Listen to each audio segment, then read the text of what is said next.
जय श्री भोलेनाथ की। नमस्कार दोस्तों, स्पिरिचुअलिटी बाय सुमन चैनल पर आप सभी का स्वागत है। महीने की त्रयोदशी को प्रदोष व्रत मनाया जाता है। हर महीने में दो त्रयोदशी आती हैं, उन दोनों को प्रदोष व्रत मनाया जाता है। प्रदोष व्रत भगवान शिव को समर्पित है।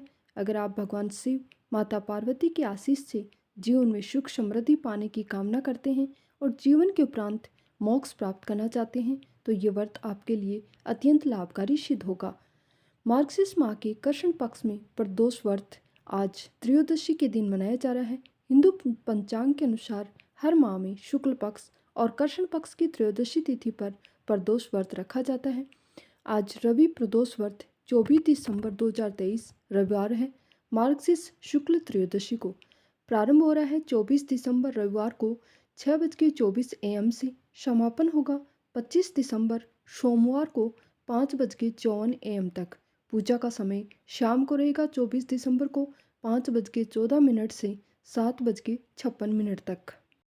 ये प्रदोष व्रत 2023 का आखिरी प्रदोष व्रत है। दिसंबर माह का भी ये आखिरी प्रदोष व्रत है। प्रदोष व्रत करने वाले सभी भक्तों के लिए आज मैं संपूर्ण पूजन सामग्री लेकर आई हूँ। आप व्रत से पहले ये सभी सामग्री एकत्रित कर लें जिससे कि व्रत में कोई भी बाधा न हो। भगवान भोलेनाथ, माता पार्वती, भगवान गणेश की प्रतिमा या चित्र, शिवलिंग, सफ़ेद या पीला चंदन, हल्दी या हल्दी की गांठ, कुमकुम, अक्षत, धूप, घी का दीपक, फल, मिठाई, मौली, इत्र, पुष्पमाला, जलपात्र, कपूर, लौंग, इलायची, सुपारी, पान, घंटी, दक्षिणा आदि। पंचामृत के लिए भी कच्चा दूध, दही, शहद, गंगाजल, मिश्री, घी आदि आप सभी भक्तजन इकट्ठा कर लें। भगवान शिव को अर्पित करने के लिए भी कुछ विशेष सामग्रियाँ होती हैं। धतूरा, सफ़ेद पुष्प की माला, आक के फूल, बिल्वपत्र, सफ़ेद रंग की मिठाई।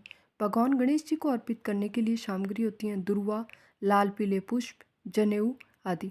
माता पार्वती को भी 16 श्रृंगार की सामग्री और सुहाग की सामग्री जो कि माता पार्वती को विशेष रूप से प्रिय हैं उन्हें अर्पित करें। भगवान शिव की कृपा प्राप्त करने के लिए, घर में सुख समृद्धि के आगमन के लिए और जीवन के पश्चात मोक्ष की प्राप्ति के लिए ये पूजा अत्यंत लाभदायक है। इस दिन ब्रह्म मुहूर्त में उठकर शिव जी का स्मरण करें, व्रत का संकल्प लें। इसके बाद गंगा जल मिलाकर स्नान करें, स्वच्छ कपड़े धारण करें, सूर्य देव को जल का अर्घ्य दें। सूर्य देव को अर्घ्य देते हुए ओम सूर्याय नमः मंत्र का जाप करें। इसके बाद घर में मंदिर में दैनिक पूजा पाठ करें। प्रदोष व्रत की पूजा प्रदोष काल में ही होती है, लेकिन आप पूजा से संबंधित सभी सामग्री पहले से ही एकत्रित कर लें। इसके बाद उत्तर पूर्व यानी कि ईशान कोण में एक चौकी की स्थापना करें। चौकी पर सफ़ेद कपड़ा बिछा लें। अब इस पर गंगाजल का छिड़काव करें। इस चौकी पर भगवान शिव, भगवान गणेश, माता पार्वती की प्रतिमा या चित्र को स्थापित करें। साथ ही एक शिवलिंग को भी एक थाली में रखें। सभी प्रतिमाओं पर गंगाजल का छिड़काव करें। इसके बाद पूजन स्थल पर घी का दीप प्रज्वलित करें। अब सभी प्रतिमाओं पर तिलक करें। भगवान शिव को चंदन का तिलक लगाएं, भगवान गणेश को हल्दी कुमकुम का, माता पार्वती को भी कुमकुम का तिलक लगाएं। इसके बाद सभी प्रतिमाओं को अक्षत अर्पित करें। अब सबसे पहले भगवान गणेश की पूजा करें। उन्हें जनेऊ, दुर्वा, पान सुपारी, लौंग, इलायची, लाल पुष्प, पुष्पमाला, धूप, दीप, भोग, दक्षिणा आदि अर्पित करें। पंचामृत से शिवलिंग का अभिषेक करें, फिर गंगाजल से अभिषेक करें। शिवलिंग पर भांग, धतूरा, आक का फूल, बेलपत्र आदि अर्पित करें। घर में शिवलिंग नहीं है तो किसी मंदिर में जाकर शिवलिंग का अभिषेक करें।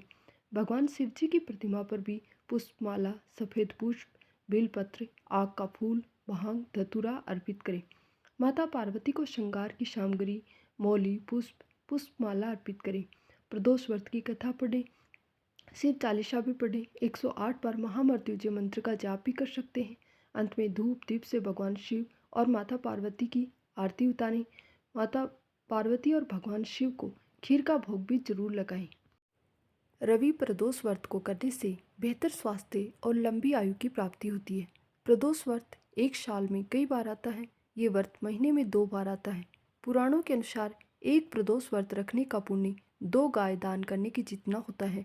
वेदों के महाज्ञानी सूत जी ने शौनकादि ऋषियों को प्रदोष व्रत की महिमा का वर्णन करते हुए बताया था कि कलयुग में जब अधर्म चरम पर होगा, लोग अन्याय की राह पर जा रहे होंगे, उस समय प्रदोष व्रत एक माध्यम बनेगा जिसके जरिए वो शिव की आराधना कर अपने पापों का प्रायश्चित कर सकेगा और अपने सारे कष्टों को दूर कर सकेगा। आइए अब सुनते हैं पुण्य फल देने वाली रवि प्रदोष व्रत की पौराणिक कथा। एक समय की बात है, किसी नगर में एक गरीब पुजारी अपनी पत्नी और पुत्र के साथ रहता था। एक दिन उस गरीब पुजारी की मृत्यु हो गई। उसके बाद उसकी विधवा पत्नी और पुत्र अपने भरण पोषण के लिए भीख मांगने लगे। दोनों दिन भर भीख मांगते और शाम तक घर वापस आ जाते। एक दिन विदर्भ देश के राजकुमार से उनकी मुलाकात हो गई, जो अपने पिता के देहांत के बाद दर दर भटकने लगा था। राजकुमार को इस हाल में देखकर पुजारी की पत्नी उसे अपने साथ अपने घर ले आई और उसके साथ पुत्र जैसा ही रखने लगी। एक दिन दोनों पुत्रों के साथ पुजारी की पत्नी शांडिल्य ऋषि के आश्रम गई। वहाँ ऋषि मुनि से उसने शिवजी के पावन प्रदोष व्रत की कथा एवं विधि सुनी। वापिस घर जाकर वह भी प्रदोष व्रत करने लगी। वहीं एक दिन दोनों बालक वन में घूमने गए। उनमें से पुजारी का पुत्र घर लौट आया, लेकिन राजकुमार वन में ही ठहर गया। वहाँ राजकुमार ने गंधर्व कन्याओं को क्रीड़ा करते हुए देख उनसे बात करने लगा। उस कन्या का नाम अंशुमति था। इस तरह राजकुमार उस दिन देरी से घर लौटा। अगले दिन राजकुमार फिर से उसी जगह पहुंचा। इस बार अंशुमति वहां पर अपने माता पिता से बात कर रही थी। अंशुमति के माता पिता ने राजकुमार को देखते ही पहचान लिया और कहा कि आप तो विदर्भ नगर के राजकुमार धर्मगुप्त हैं। अंशुमति के माता पिता को राजकुमार भेद पसंद आया और उसने अपनी पुत्री का विवाह करने की इच्छा जताई। इस पर राजकुमार ने अपनी स्वीकृति दे दी। इस तरह उन दोनों का विवाह संपन्न हो गया। बाद में गंधर्व की विशाल सेना के साथ मिलकर राजकुमार ने विदर्भ पर हमला कर दिया। घमासान युद्ध करने के बाद विजय प्राप्त कर ली। फिर पत्नी के साथ खुशी खुशी राज्य करने लगा। राजकुमार पुजारी की पत्नी और पुत्र को आदर के साथ महल में ले आया। सभी एक साथ रहने लगे। पुजारी की विधवा पत्नी और पुत्र की दुख और दरिद्रता दूर हो गई। वे सुख से अपना जीवन बिताने लगे। अंशुमति एक दिन राजकुमार से इन सभी बातों के पीछे की वजह और रहस्य जानने को इच्छा जाहिर की। तब राजकुमार ने अंशुमति को अपने जीवन की पूरी बात बताई, साथ में प्रदोष व्रत का महत्व भी बताया। तभी से प्रदोष व्रत का महत्व बढ़ गया। हम कामना करते हैं कि आपको भी पुण्य फल इस व्रत का प्राप्त हो। धन्यवाद।